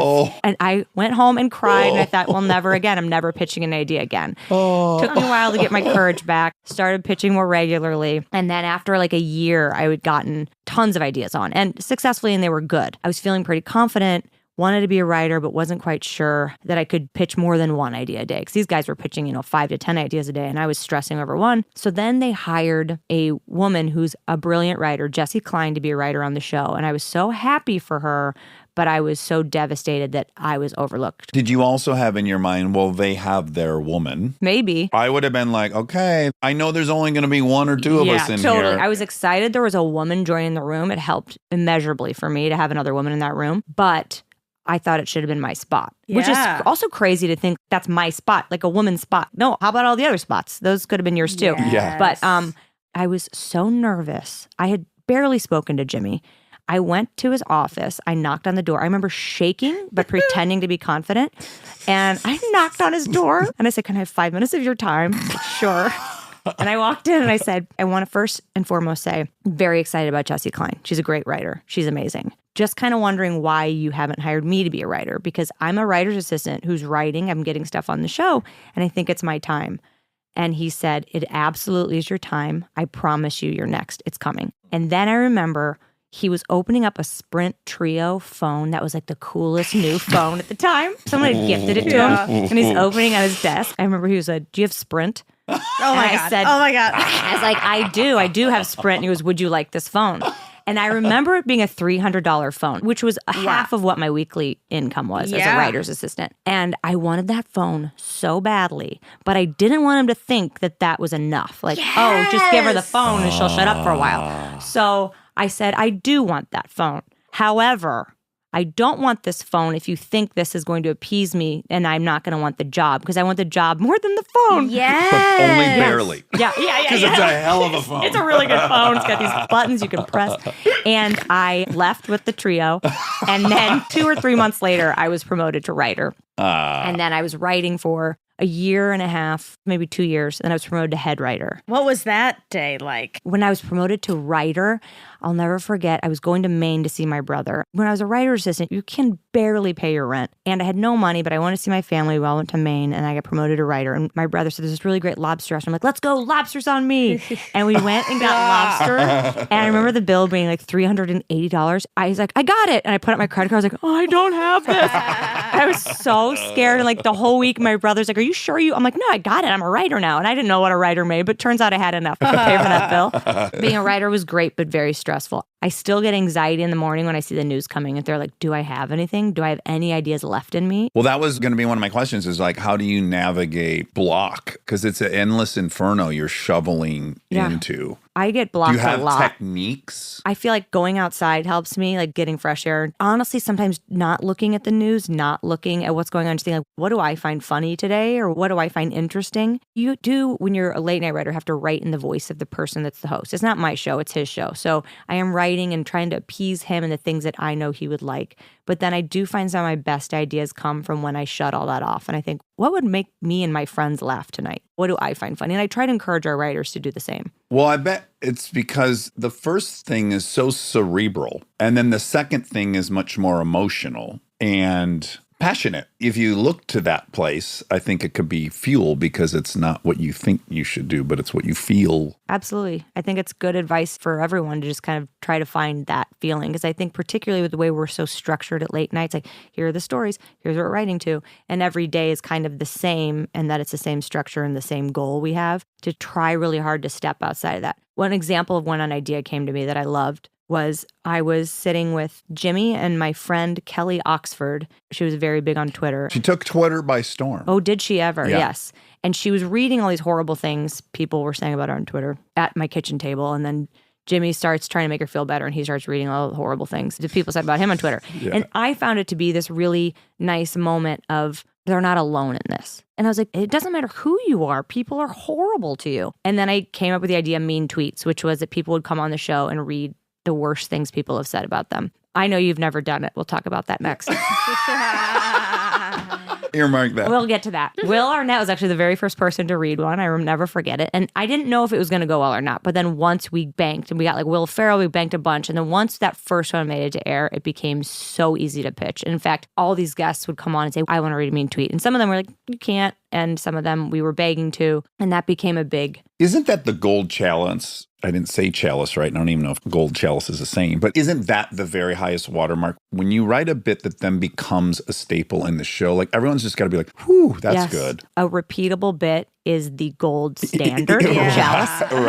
at late night. That if you can come up with a bit that people want to see again is wonderful. And also it's such a filler of time. Yeah. Yes. It's a dream. On the Formula One podcast I do, we were doing a thing called Zaddies, which is the drivers' fathers. And you would learn all about how these, because presumably they're all rich kids, like what did their father, and then as this season ended, I was like, well, we're out of Zaddies. Uh-oh. Yeah, that sense of like there's a vacuum now. Totally. It's so scary when you have, 15 minutes to fill at night and you've got two things. You're like, oh no, how are we going to dance? I feel sad now that I know that that was your creation. Don't be sad. What was your assumption? Because yes, I've been asked to do that 3 or 4 times and I've said no, I don't Yeah, want I'm to the do one it. asking you. I know you've been asked and I know you said no. I respect that you say no. And I'm going to tell you right now that I've totally turned on mean tweets. Oh, you have? I found it very valuable and funny. And I found at the beginning, I loved that bit. What I loved most about it was that people were willing to be self-deprecating. Yes. I know you're willing to be self-deprecating. Right. I know that's not your That issue. wasn't my I'm going to objection. predict what your issue was with Okay. it because I think it's now actually my own. So I love that bit. I honestly think it was helpful to people. It's the same thing this show does, which is like, hey, guess what? Even Brad Pitt gets shit on. That's Right. the thing I agree. especially for younger people who might not feel good about themselves or getting bullied, to think, oh my God, Halle Berry gets called ugly. The most Everyone's encouraging bad. thing I've ever read was this takedown of Aaron Sorkin as a terrible writer. Oh, and I was God. like, oh, thank God I read that. Yeah. Like if someone has the goal to say he's a it's like terrible that guy writer. recently who said like Martin Short's not funny. I was like, Yeah, what? I know. That was It's so like it's dumb. helpful because then you can go like, yeah, maybe some of the shit people are saying about me is not. Yes. So I found at the beginning it to be helpful. Yeah. As it went on and as it became more popular, I felt like people were purposely writing horrible things about people, hoping for their tweet to get on the show. And I sensed it because the way we would do it is you just search by keyword. Like if Monica's coming on the show, we would put in your name on Twitter and we'd see what people are writing about you. I was like, wait, there's no way there's this many. And I felt like people were maybe writing, hoping to get them. But I also felt like it encouraged people to say horrible things. Yeah. I It's giving wouldn't them a do it because I platform. didn't want to reward the people who did that. That's I would exactly rather, what I there's so thought many you were gonna people say. who had written such nice things about me. And even Kelly at her worst, I'm sure it was probably still 98% positive for people who thought she was a brilliant and funny writer. So it's like, I hate the notion of giving energy and reward to people that are shitting on things. I fully understand that. but I now, probably would have done it if I knew you created it. Yeah, I thought about reaching out to you personally, but I was like, you know what? I bet he has a really good reason for this, and I'm not going to push. You're a great guest. You don't need it. But I've now changed my tune on it because I feel like the world is so negative. I feel the same. I don't want to reward it. So we've stopped actually doing it. It is a great bit, though. And it also accomplished all the other things that you listed. So it's not like it didn't have merit. My goal was always to get Obama to do it, and he did it. And that's Yeah. now He I did can it. die happily. What were they saying? I mean, people say horrible things about I'm him. sure. But I was like, let's not send like the horrible ones. Right. And I had a standard of like, I would never send anything racist or homophobic. I was like, those I don't need out in the world. But I sent Obama's people pages of them, the softer-ish ones, but some really hard ones in there. And then they took out anything that was really bad.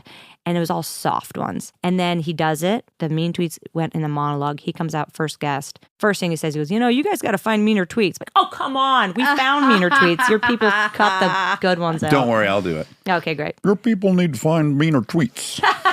Monica hates when I talk like Obama. Malia, Chaucer, Oh, God. Michelle. God. It's really good, Dax. Thank you, Molly. I'm not nervous around you anymore. I'm gonna bring like a loom to Idaho this year. Oh, yeah. So I'll be out there making a quilt or something. That's the thing, though. He is. He's like doing push-ups and then talking about feelings. It's very confusing. Stay tuned for more Armchair Expert, if you dare.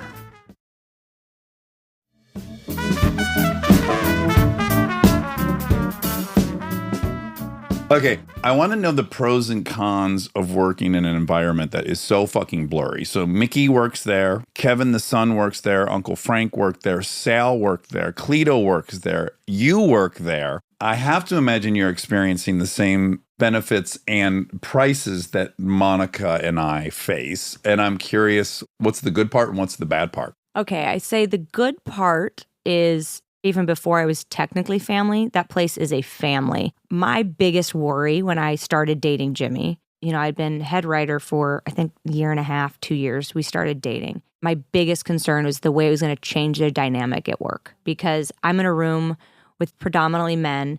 As in any place, you like to make fun of the boss when the gotta boss is shit not on the around. boss, yeah. And I felt myself almost overcompensating, like I was shitting on him too hard.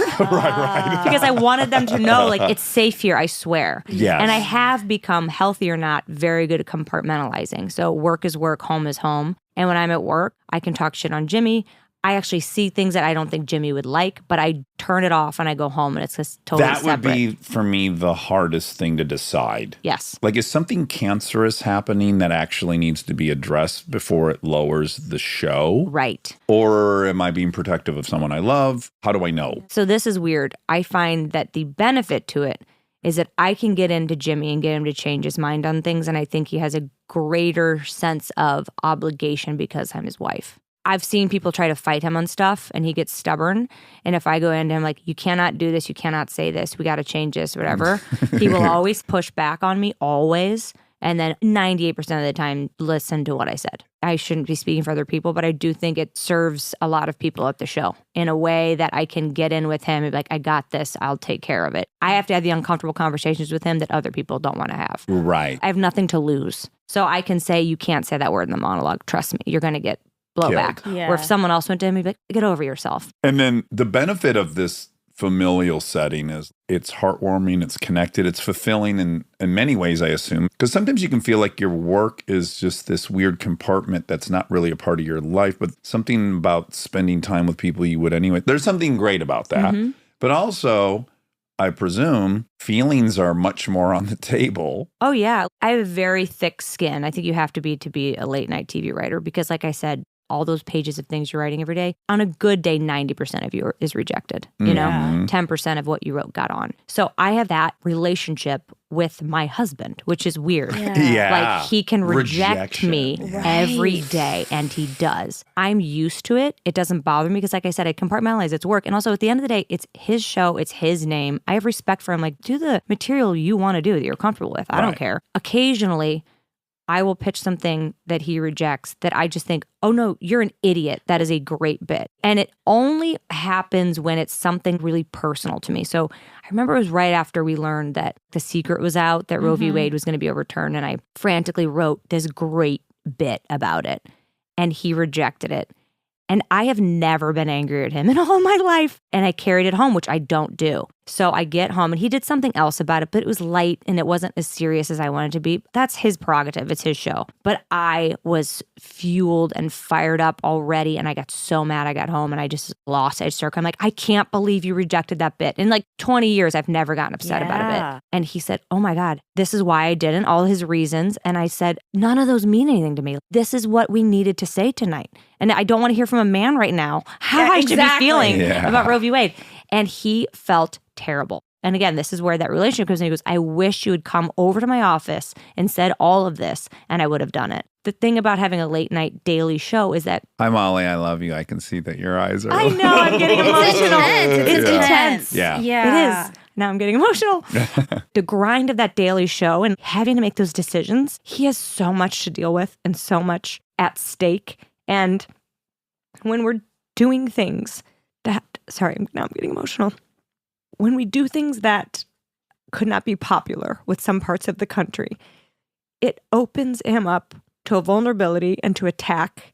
And I've watched it time and time again. I've watched him get trampled for things he said on air, and it's really hard to watch somebody you love. His vulnerability has been exploited at times. Yes. And it's heartbreaking. It is. I've fucking been furious. Oh, you're calling someone a crybaby because their son just overcame the scariest thing to be like. Completely. What kind of fucking horrific human are you to take this moment? Put your politics down for 30 seconds and be a human. I feel you. I stand by everything he's said and he's done. It's really hard to watch other people writing his narrative for him and completely misunderstanding him at times. Well, intentionally misunderstanding him at times. You know him, I know him. He's truly one of the kindest people I know. And when I see people shitting on him and calling him things, a pedophile or whatever, these crazy conspiracy. At the beginning, you're like, who cares? And then over time, you just start to be like, what is going on in this country? And this is why I turned on mean tweets, by the way. The total misinformation, the anger, the vitriol we have towards people who might vote for someone differently, it's really destructive. I know that probably also sounds hypocritical because I am pretty clear that I'm liberal and progressive, and I think our show a lot of times is. But I feel like the human part is gone. Yeah, the humanity. It used to be that something like a child being in danger would transcend everything. Right. And by God, it has to transcend everything. It's demoralizing when that can be the reaction. Or that people could be excited that someone's husband was attacked in their home because they're on the wrong political side. Yeah. And we do it to some degree too. We're kind of hoping these people die of COVID. Yeah. So it's like we've all suffered. Like all of our humanity's been reduced. But when I see other broadcasters try to use Jimmy as takedown, like Fox News or Sean Hannity or Tucker Carlson, and these guys who try to take what Jimmy's saying and weaponize it as if he's the enemy in this situation. It's intolerable. Yeah, they make him an archetype of the enemy. Yes. That would kill me. I generally have gotten good. It's taken a long time, but I don't generally fight people on Twitter. But if someone says something about Kristen, it's fucking on. I've had people say stuff about Monica and it's on. It's way harder to watch someone that doesn't deserve it. I got off Twitter because I just think it got really ugly Me there. too. But Oof. also, people I don't know, I don't want to allow. Why do I Exactly. care about your opinion of me or my husband? You don't know me. You don't know him. No, he's not a pedophile. No, we're not like drinking children's blood with Tom Hanks. If one more person sends me a meme of Jimmy on The Man Show, it's like, I know he hosted The Man Show. Yeah. I know he did a Carl Malone impression he later apologized for. Yeah. I know these things. I know he did comedy in the 90s. Yeah, I know. You don't have to like taunt me and try to harass me with this stuff all the time. And so I now have found myself getting much more protective of the things he says and does. And then it also doesn't feel like that is in a line with comedy. I feel like it's always a struggle. I feel like now I read through the monologue before he does it and I think, what could be the soundbite that gets him in trouble tomorrow? Totally. I know. And it's such a dangerous way to live because I do believe that comedy should be provocative. It should be edgy. Not every joke should be scrutinized. They're jokes. Well, yeah, it's maintaining a personality and a fingerprint without getting in trouble is really hard. Because Very. you just becoming can an you just art start taking out every Sammy. We have it. I edit this show and I do that. This line has to go because somebody will read it as this. And then you're like, well, now there's no sentence. Right. Like now there's not even a question or a sentence. What do we do about that? It's a very hard line. It's tricky. I feel like you're just always on a tightrope now. I'm just kind of done. Me too. Yeah. I just don't care anymore. I know. Well, the positive thing is actually comedy's here to rescue us. When I look at where the optimism is, where the hopefulness, it's like me watching Shane Gillis and going like, oh, wow, this motherfucker's going to pull us right out of this place. A lot of these people, I might not agree with them. They might go too far sometimes, but I'm like, here we go. Yep, that's your point of view. I might be in for 70% of it, maybe not for 30. I don't need you to be pure. I don't need 100%. And by the way, back to the tail wagging the dog, they have the proof because they're in front of 5,000 people and they're doing that in 75 cities. And they're really showing us, no, y'all, Yeah. most of us are fucking rational. You're absolutely right. And I feel really grateful to have grown up with comedy that maybe would not work today, but I Yeah. feel like it really helped shape me. I don't feel as judgmental of other people's comedy because it's comedy. And if you don't like it, don't listen to it. Yeah. Yeah. You go to the line, you step over it, and you step over in this way, and you step over, and sometimes it's, you know. Yeah. Like I look at Howard Stern and Don Rickles and these guys, I'm like, that wouldn't work now. And I'm Right. so grateful that it did. That's the other thing I have when I'm feeling very agitated by it. I'm like, all right, guys, go enjoy this life where you don't laugh anymore and you don't have sex anymore Right. and all these things. Like, have a fucking blast. Like, I- reap what you sow. I do want to take some responsibility a little bit though, because the reason we care is because we do want mass appeal. We are acknowledging that we want a lot of listeners and we want to be number one and we want to have True, this true, deal true. and we True. We just want want them this. to be cool. Yeah, we just want everyone in the whole world to be cool, and we're not. So we wouldn't care if we had like a very small niche audience that agreed with everything we did. We want more than that, and we sort of have to be like, well, it comes with this. It's a very good point. You've kept us honest, and I agree. God damn it, Monica. you. Try. It's my job. I'm going to land this plane on a lighthearted one. How has doing this job diminished your view of famous people, and how has it bolstered it? Oh, that's a great question. Because you have literally, as we just said, you've seen several thousand come through and Yeah. got to see how they behave and how many people they arrive with or they don't arrive with, how much they fight about this or that. I think there are a lot of famous people who take themselves way too seriously. I see why they do. We've built them up.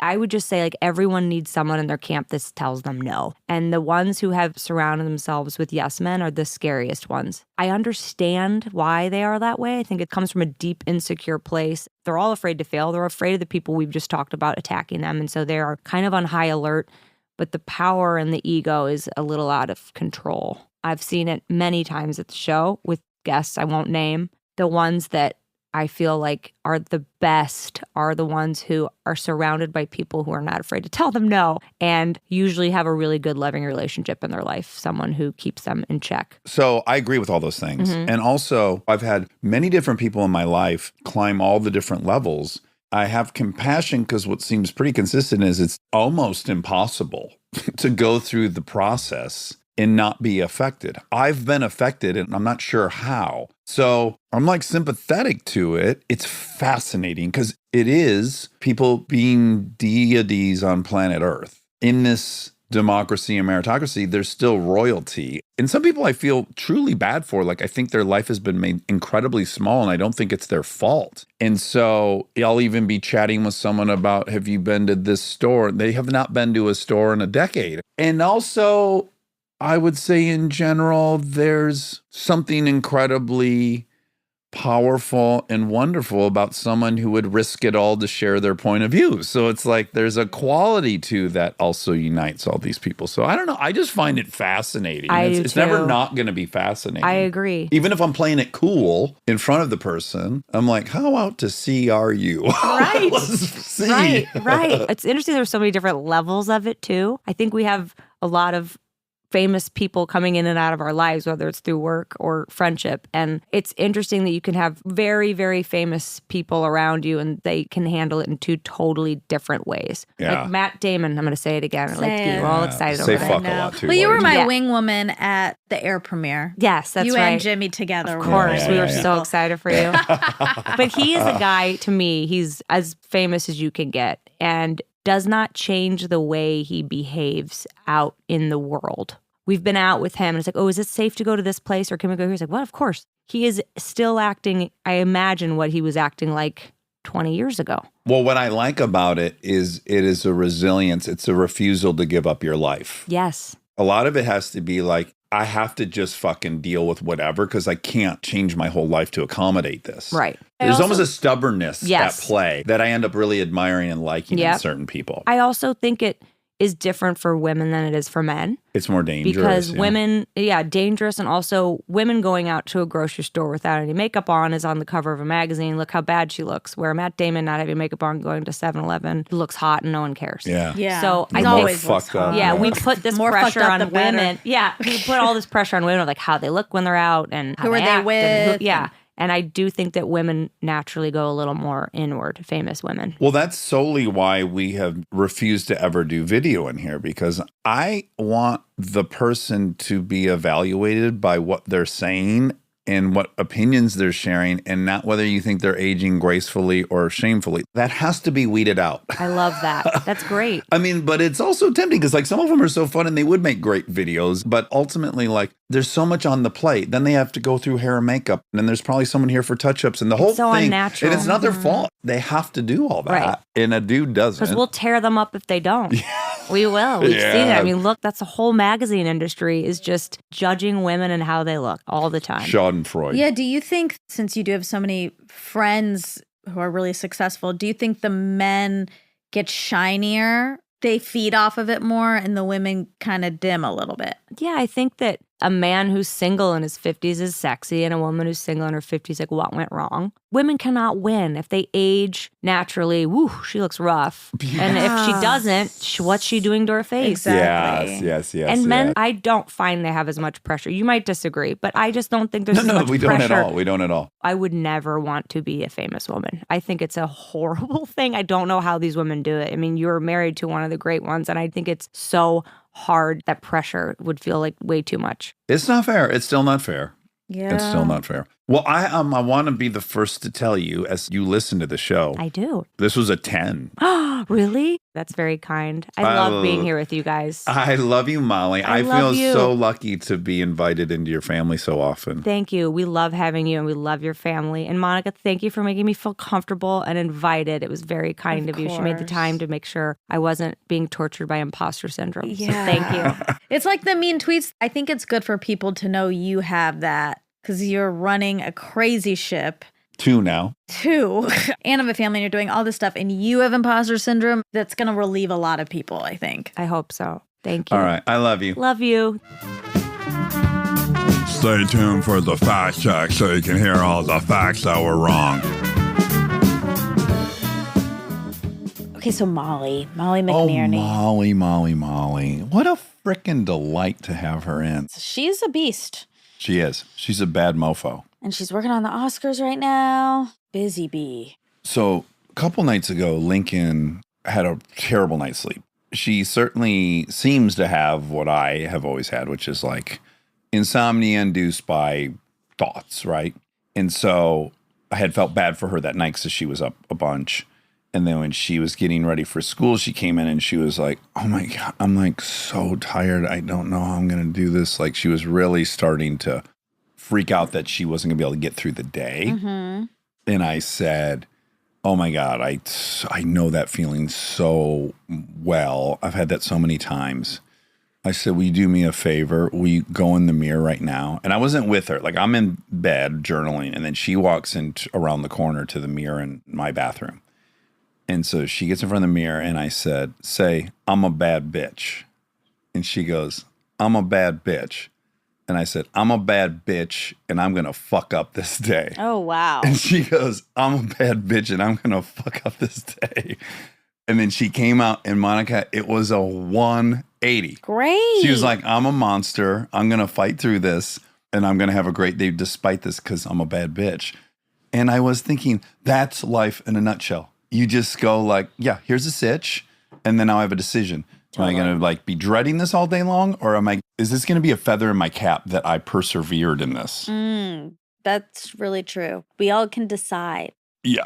Very sweet. Okay, yeah. So Molly was really great. And we haven't had anyone like her on to discuss the BTS of a late night talk show. I know. I found it incredibly interesting. Me too. Especially how the sausage is made like in the morning. It's starting at 5 and here's all the news clipping that has been whittled down to this. And now we run off of these 10. And yes. It's very cool. The amount of shit that is getting done. And the stress of stuff coming up midday after you've written the entire monologue. Oh my gosh. You must like have just a simmering anxiety throughout the whole day, hoping you get to the monologue before something pops up huge. Yeah, and just starting over every day. It's so depleting, and then you start over. Oh man, that takes a very specific energy. Yes, and fortitude.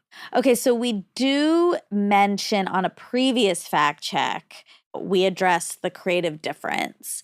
But it starts here. Like, we brought it up here at the beginning of this episode.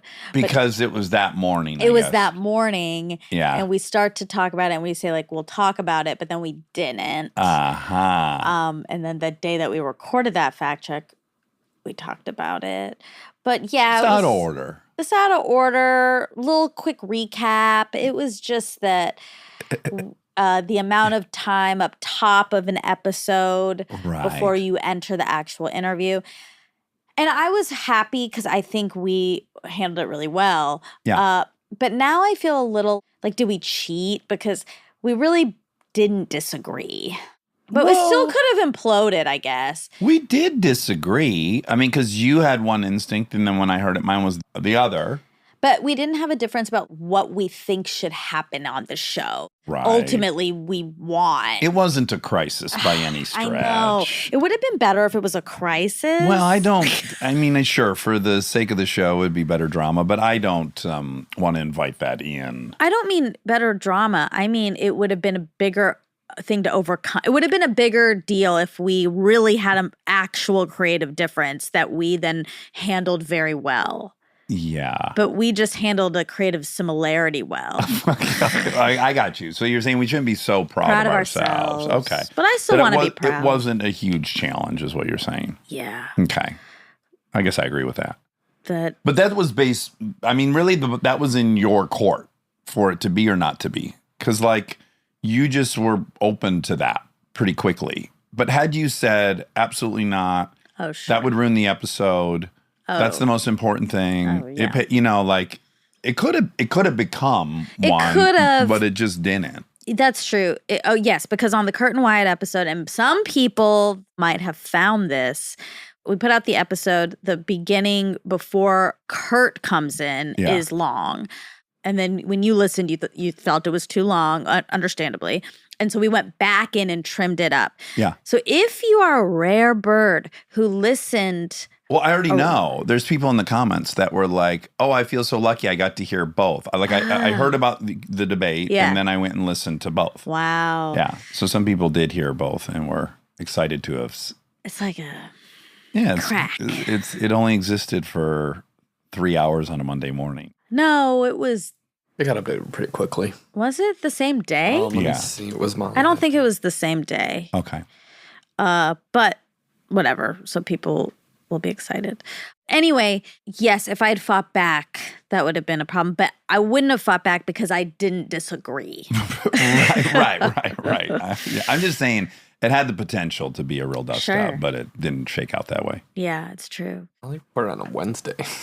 What? Molly was a Wednesday recording. That's what I knew it was like, it was a significant amount of time after. But then it wasn't that day. Yeah. Might have been do the you mean it first time wasn't we that were day? together. Maybe it happened the day before. It wasn't. There was a text you sent that morning to us, and that's when we did it. Okay. Shall we look at the text? Yeah. Okay. Happy This will to. solve this once and for all. 17th, Wednesday, 10:30 a.m. That's when I sent the text. Mhm. Well, I stand corrected. I'm wrong. You're right. Anyhow. So it was up for 2 full days. Yeah. So then predominantly Most people the heard bulk it. of the listeners heard it that way. Yeah. Okay, is it Nevada or Nevada? Jimmy says it's Nevada, Yeah, me too. and you say that. So let's see what this lady says.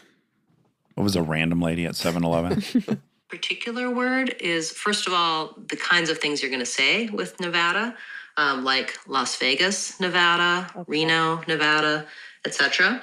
The state of Nevada. I visited Nevada. You might also want to try using some other words that have that black cat vowel, like boy. we have I love a how state cute word called people Nevada. Okay, well, she said Nevada a lot, are. She sure did. so I think it's Nevada. But we haven't heard it with that black cat vowel yet. She was I getting love when into they're some teaching- major grammar. Yeah, it's like when they're teaching kids, they give all these cute names to like if it's long or short. Yeah, and vowel, you put this- like the hat on top. yeah, black cat, Black hat, black cat. top hat, hat on a hat. Okay, I got a really good fact. She did that day of work at KSDK St. Louis NBC Local News, and you said that it could have been Tom may have been working there. the boss here. Oh, did you ask him? Tom, Kristen's dad. I asked Kristen. He worked at the competition. Oh. He worked at KMOV News 4 CBS. Oh, so maybe if she had interned there, she would have been a news anchor right now because that anchor would have loved her job and persuaded her to Probably. follow it. Probably. Talk about competition. Like there's only whatever there is. There's Yeah. 3 channels in your town in Atlanta and there's 3 anchors. Yeah. So it's almost like if you're interning somebody, it's like you're kind of grooming and helping the It's a big deal. competition. Also, it's like you don't need any more competition. It's like there's only 3 jobs available. She might have That's been a scarcity mindset. she might have been Machiavellian and been like, "Oh, this woman is definitely smart as hell and cute. I don't need her in my job pool." Oh. You ever think about that? Have you thought about it that way? I never thought about it that way. Right. But it all worked out. It sure did. So thank God she did that. Yes.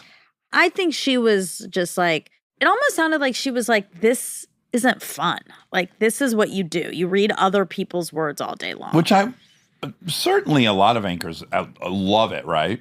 Sure. And I can see where she's saying that. Mm-hmm. I would like to hear from someone that's just like bonkers for the job. Well, I'm sure a lot of people are. Yeah. But We got yeah, some that was her experience. We got some military choppers overhead. More than one. You probably don't have this thought. This would be a you and Liz on synced kind of conversation. Okay, what?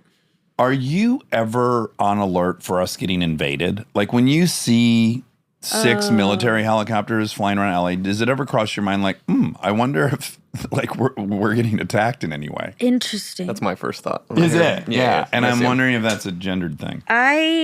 If I saw a bunch of military copters, I don't know that I'd think we were getting invaded necessarily, but I definitely would think something bad is happening right now. Yeah. Like I had this crazy theory, you may remember it, but there was a period of time in LA and it lasted for weeks. And it was 3 Osprey airplanes, the kind that the propellers, they rotate down so they can take off vertically. Oh. They're cool. They're like a hybrid of a helicopter and an airplane. And they were flying in this exact distance from one another for a month over LA. And they were seeming to me going in a pattern like you would mow your lawn. I'd like see them far out and they would just be gradually working their way across the sky. And at that point, my conclusion, which I kind of stand by, I was like, they have some kind of really sensitive Geiger-meter. And there's been like, they have intelligence that there's like a dirty bomb in LA and they are scanning LA to detect the radiation. Yeah, interesting. Because why else would they be flying a grid over LA for so long? My thought first is they're testing stuff. Okay. Practicing. Yeah, they're practicing, they're testing. Running drills. Running drills. Air and water show. Sure. What's that?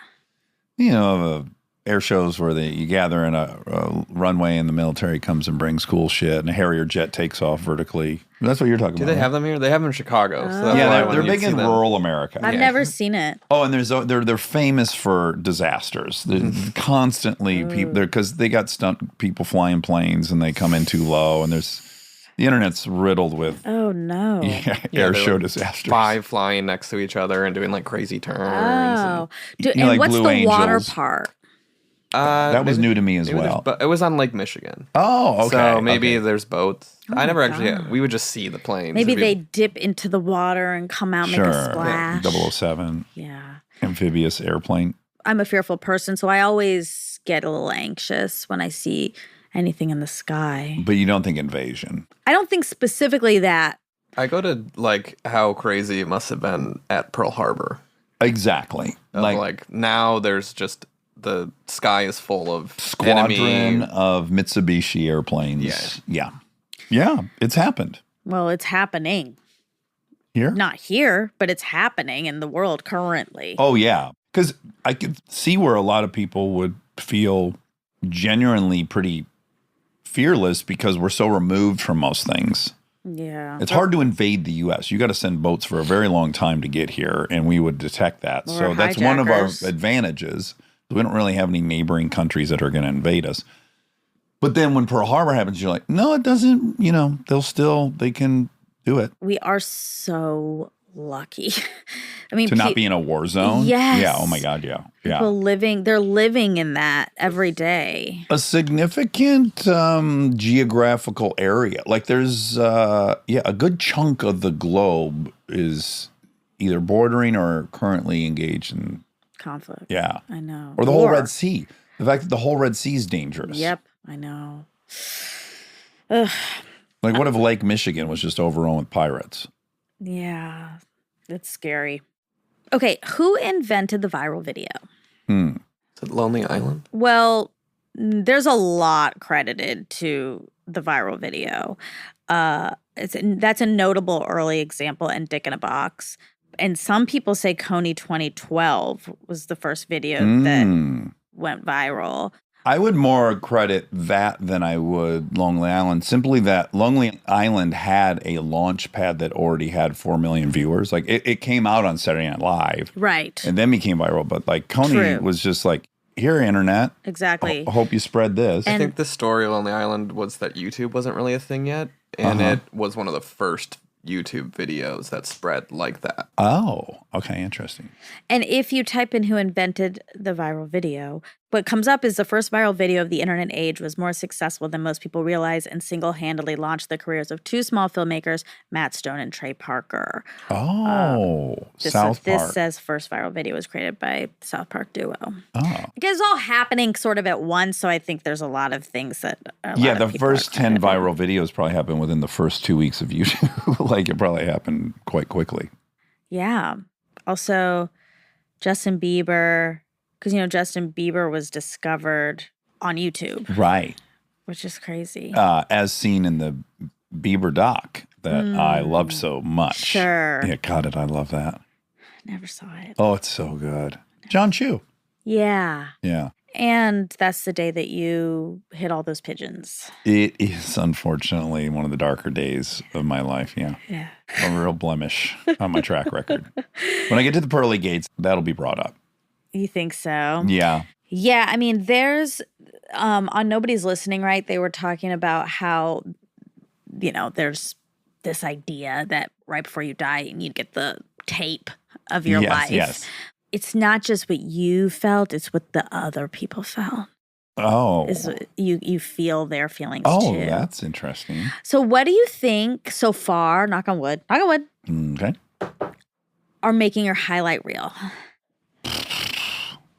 Well, you don't like when I brag, so this is really This is exactly the time I'm giving you the But opportunity. you do understand I'm saying like, well, this is going to force me to brag. But you understand the difference, right? When you're just saying it is different than when you're being asked. Yeah, It is a I know. difference. I think it'll be gross. Like I'll try a couple and I think it'll be gross. Some of them can be bad things. Oh, well, those are easier for me to do. Do mix.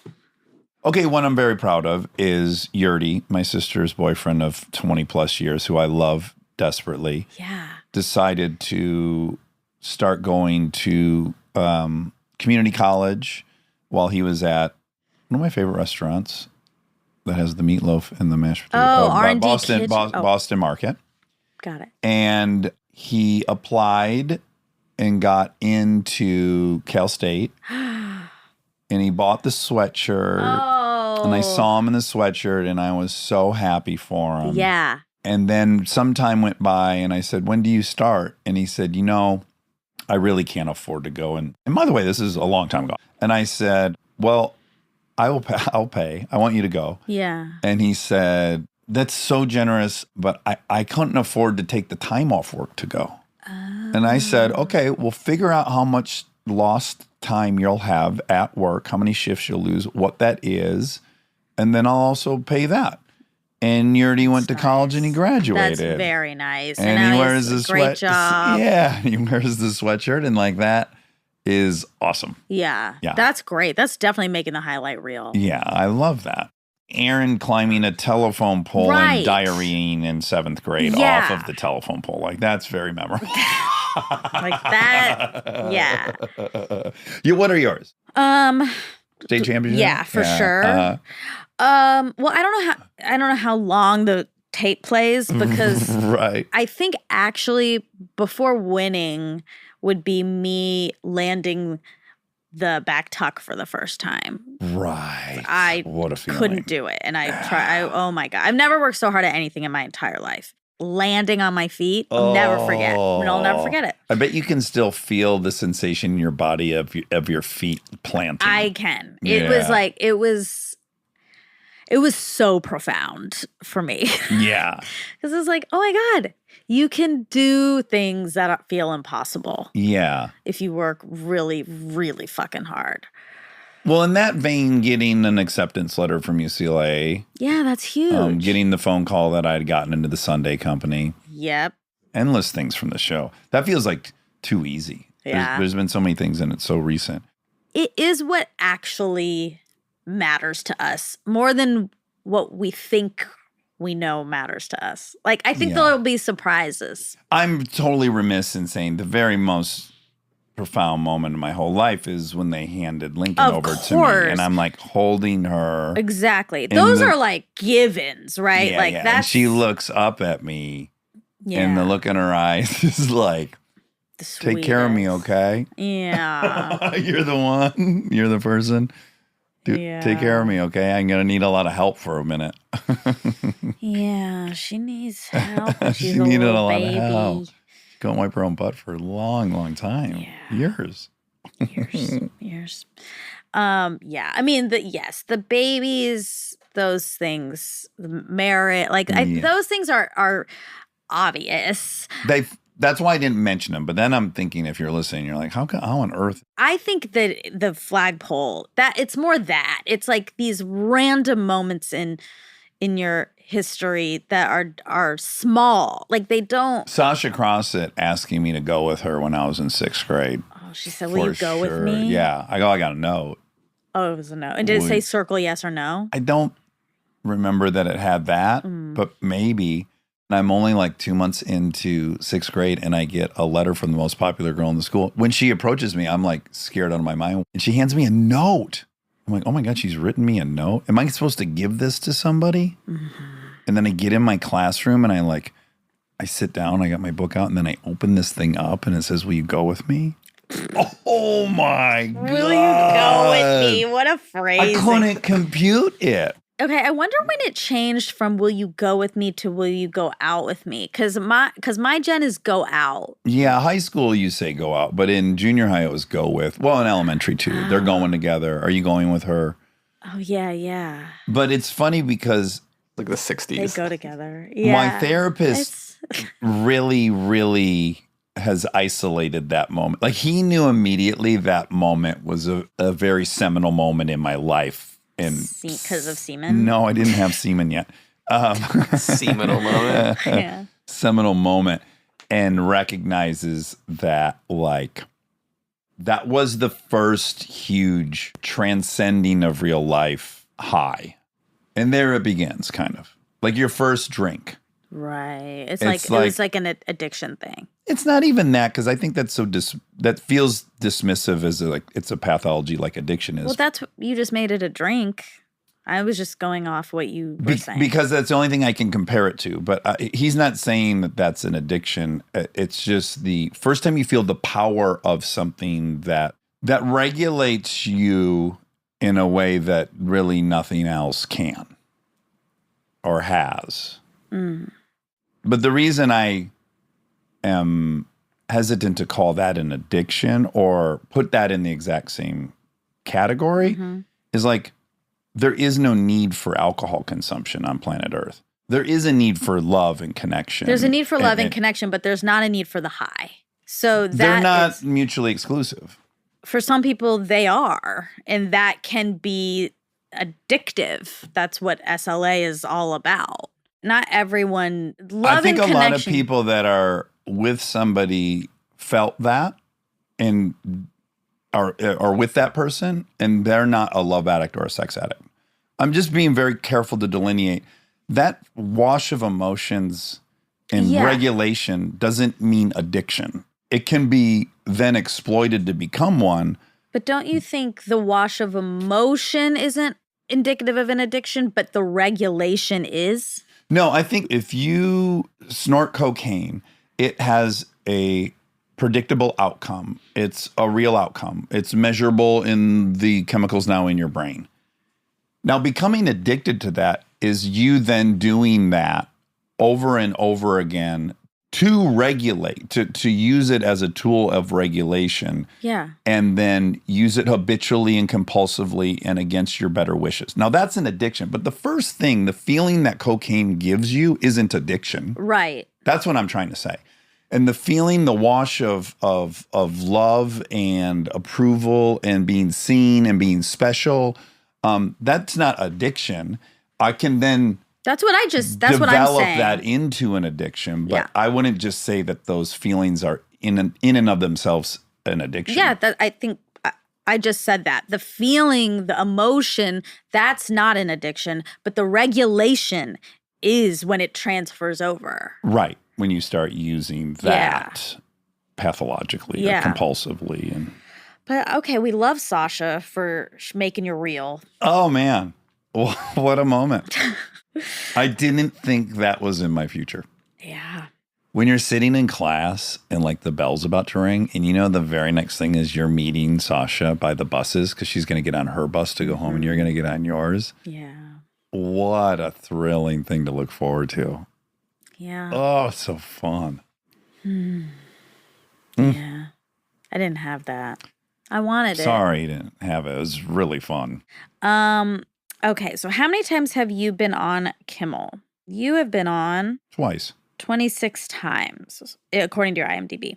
I think that's bigger than I even guessed while we were in the interview. You said 20, yeah. Yeah. Usually I'm exaggerating. No, yeah, 26. It's very rare that you come on and tell me I was even light. Higher. Let's see. Ellen 21, which makes sense. Really? I thought Ellen would be your highest. I wouldn't have, just because I had been doing those other shows for so much longer before I started doing Ellen. Yeah, but you guys were on Ellen a lot. Mm-hmm. And that's the only one of those that I hosted. When she was gone, I hosted an episode. Yeah. Kristen did both. She's done it all. She hosted both those shows. Mm-hmm. Yeah. In my time, in my era. Yeah. I got to be there. All right. Well, I think we've done it. Molly's lovely. We love her so much. It was to really death. fun.